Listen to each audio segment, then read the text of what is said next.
Bienvenue sur Sophia Science, la chaîne YouTube qui répond à toutes vos questions sur le monde de la science, notamment la science, les mystères, les extraterrestres.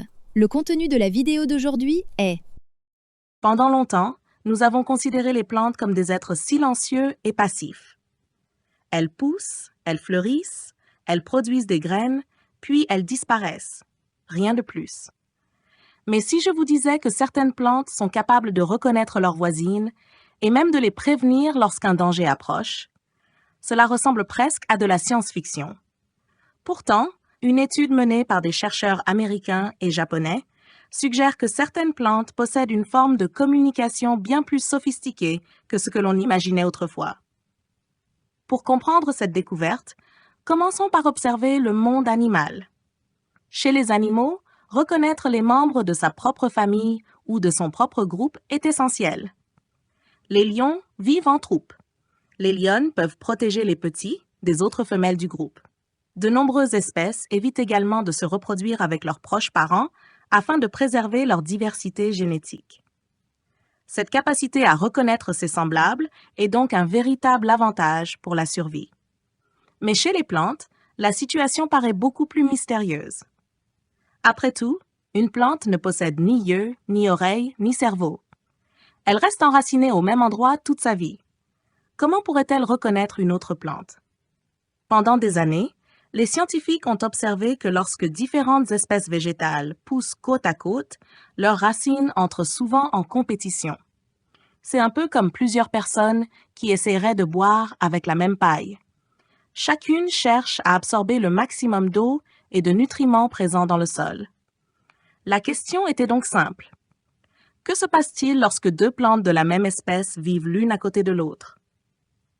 Sont-elles simplement concurrentes ou développent-elles une forme de coopération? Pour tenter de répondre à cette question, des chercheurs de l'Université de Californie et de l'Université de Kyoto se sont intéressés à une plante très particulière, l'armoise tridentée, une plante emblématique des régions arides d'Amérique du Nord. Les scientifiques ont placé deux jeunes pousses issues d'une même plante mère à proximité de celle-ci. Ces jeunes plantes partageaient donc un patrimoine génétique pratiquement identique. Puis, ils ont attendu. Au cours de leur croissance, les chercheurs ont simulé une attaque d'insectes. Pour cela, ils ont retiré certaines feuilles, reproduisant les dégâts qu'un insecte affamé pourrait causer dans la nature. L'expérience s'est poursuivie pendant plusieurs mois. 1 an plus tard, les résultats ont surpris tout le monde. Les plantes apparentées semblaient beaucoup mieux résister aux véritables attaques d'insectes que les autres plantes présentes aux alentours. Autrement dit, lorsqu'une plante subissait une agression, ses voisines issues de la même famille semblaient se préparer à l'avance, comme si elles avaient été prévenues. Imaginez un instant un quartier où un habitant aperçoit un danger et téléphone immédiatement à ses voisins pour les avertir.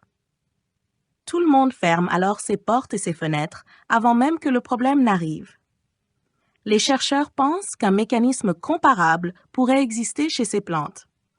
Bien sûr, elles ne passent pas de coups de téléphone.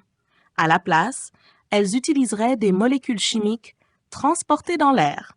Lorsqu'une feuille est attaquée par un insecte, la plante libérerait des substances volatiles invisibles. Ces molécules se disperseraient autour d'elle et seraient détectées par les plantes voisines. En quelque sorte, l'air deviendrait un canal de communication.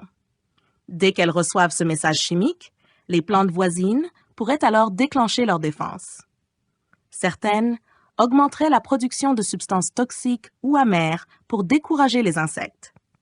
D'autres modifieraient leur croissance ou l'orientation de leurs feuilles afin de limiter les dégâts potentiels. Tout cela sans cerveau, sans système nerveux et sans mouvement visible à l'œil nu. C'est précisément ce qui rend cette découverte fascinante.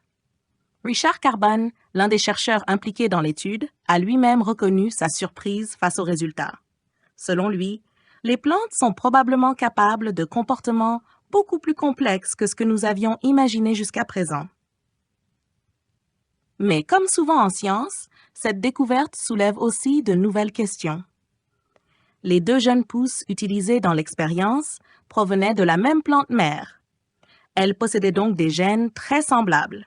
Les chercheurs se demandent maintenant si le même phénomène se produirait entre deux plantes de la même espèce, mais génétiquement différentes. Autrement dit, une plante reconnaît-elle seulement ses proches parentes ou peut-elle identifier n'importe quel membre de son espèce? Pour le moment, personne ne possède la réponse définitive. Cependant, une chose semble de plus en plus claire. Les plantes ne sont pas les organismes passifs que nous imaginions autrefois. Même si elles restent immobiles, elles observent leur environnement à leur manière. Elles détectent la lumière, l'humidité, les changements de température, les attaques d'insectes et peut-être même la présence de leurs semblables. Leur monde est invisible à nos yeux, mais il est loin d'être silencieux.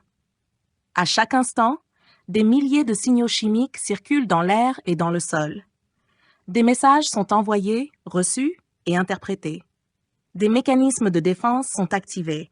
Des stratégies de survie se mettent en place.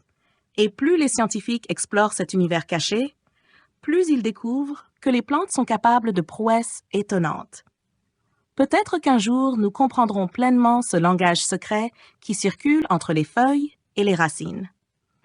Mais déjà, cette étude nous rappelle une chose essentielle. Même les êtres vivants, qui semblent les plus silencieux, ont parfois beaucoup plus à dire que nous ne l'imaginons. Laissez vos questions dans les commentaires ci-dessous et Sophia Science fera de son mieux pour y répondre. Merci d'avoir regardé et à la prochaine!